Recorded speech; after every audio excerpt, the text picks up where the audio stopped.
ప్రియమైన సహోదరి సహోదరులారా, మీకు శుభవార్త. 2025 సంవత్సరంలో మొత్తం 365 అంశాలను మీతో పంచుకోబోతున్నాము.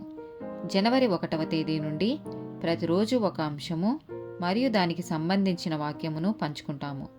దయచేసి ఆ వాక్యములను వినండి, ధ్యానించండి మరియు ఆశీర్వదించబడండి. దయచేసి సబ్స్క్రైబ్ చేయండి మరియు మీ స్నేహితులతో పంచుకోండి. ధన్యవాదాలు.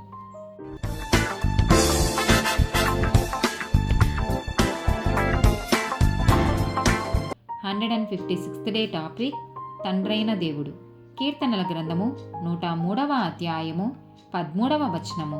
తండ్రి తన కుమారుల ఎడల జాలిపడునట్లు యెహోవా తన యందు భయభక్తులు గల వారి ఎడల జాలిపడును. యెషయా గ్రంథము 64వ అధ్యాయము 8వ వచనము. యెహోవా, నీవే మాకు తండ్రివి, మేము జిగటమన్ను, నీవు మాకు కుమ్మరివాడవు, మేమందరము నీ చేతి పని అయి ఉన్నాము. ఇర్మియా గ్రంథము 3వ అధ్యాయము 19వ వచనము. నేను బిడ్డలలో నిన్నెట్లు ఉంచుకొని రమ్య దేశమును జనముల స్వాస్థ్యములలో రాజకీయ స్వాస్థ్యమును నేనెట్లు నీకిచ్చెదననుకొని యుంటిని. నీవు నా తండ్రి అని నాకు మొరపెట్టి నన్ను మానవనుకొంటిని గదా. రోమీలకు రాసిన పత్రిక 8వ అధ్యాయము 15 నుండి 17 వచనాలు. ఏలయనగా మరలా భయపడుటకు మీరు దాస్యపు ఆత్మను పొందలేదు గాని దత్తపుత్ర ఆత్మను పొందితిరి. ఆ ఆత్మ కలిగిన వారమై మనము అబ్బా తండ్రి అని మొరపెట్టుచున్నాము. మనము దేవుని పిల్లలమని ఆత్మ తానే మన ఆత్మతో కూడా సాక్ష్యమిచ్చుచున్నాడు.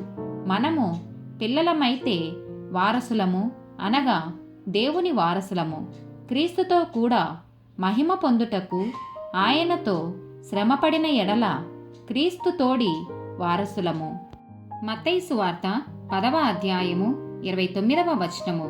2 పిచ్చుకలు కాసుకు అమ్మబడును గదా, అయినను మీ తండ్రి సెలవు లేక వాటిలో ఒకటైనను నేలను పడదు. లూకా సువార్త 11వ అధ్యాయము 11 నుండి 13 వచనాలు.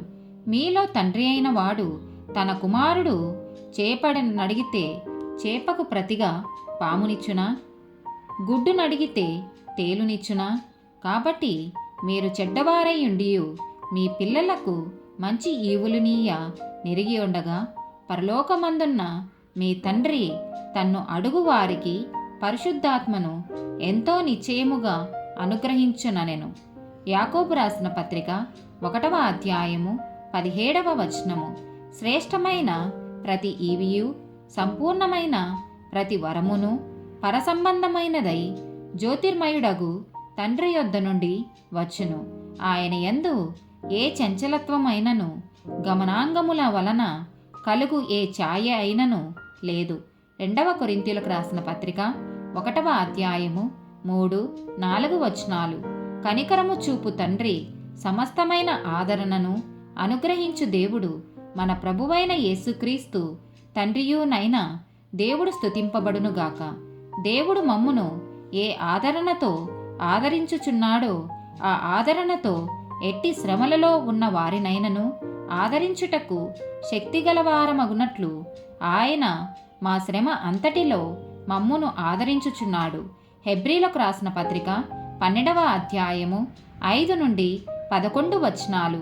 మరియు నా కుమారుడా, ప్రభువు చేయు శిక్షను తృణీకరించకుము. ఆయన నిన్ను గద్దించినప్పుడు విసుకకుము. ప్రభువు తాను ప్రేమించు వానిని శిక్షించి తాను స్వీకరించు ప్రతి కుమారుని దండించును అని కుమారులతో సంభాషించినట్లు మీతో సంభాషించుచు ఆయన హెచ్చరికను మరచితిరి. శిక్షాఫలము పొందుటకై మీరు సహించుచున్నారు. దేవుడు కుమారులనుగా మిమ్మును చూచుచున్నాడు. తండ్రి శిక్షింపని కుమారుడెవడు? కుమారులైన వారందరూ శిక్షలో పాలు పొందుచున్నారు. మీరు పొందని ఎడల దుర్బీజులే గాని కుమారులు కారు. మరియు శరీర సంబంధులైన తండ్రులు మనకు శిక్షకులై ఉండిరి. వారి యందు భయభక్తులు కలిగి ఉంటిమి. అట్లయితే ఆత్మలకు తండ్రి అయిన వానికి మరీ ఎక్కువగా లోబడి బ్రతకవలెను గదా. వారు కొన్ని దినముల మట్టుకు తమకిష్టము వచ్చినట్టు మనలను శిక్షించిదిరి గాని మనము తన పరిశుద్ధతలో పాలు పొందవలెనని మన మేలు కొరకే ఆయన శిక్షించుచున్నాడు. మరియు ప్రస్తుతమందు సమస్త శిక్షయు దుఃఖకరముగా కనబడునే గాని సంతోషకరముగా కనబడదు. అయినను దాని యందు అభ్యాసము కలిగిన వారికి అది నీతియను సమాధానకరమైన ఫలమిచ్చును. మత్తయి సువార్త 5వ అధ్యాయము 44-45 వచనాలు. నేను మీతో చెప్పునదేమనగా, మీరు పరలోకమందున్న మీ తండ్రికి కుమారులై ఉండునట్లు మీ శత్రువులను ప్రేమించుడి, మిమ్మును సహించుచు వారి కొరకు ప్రార్థన చేయుడి.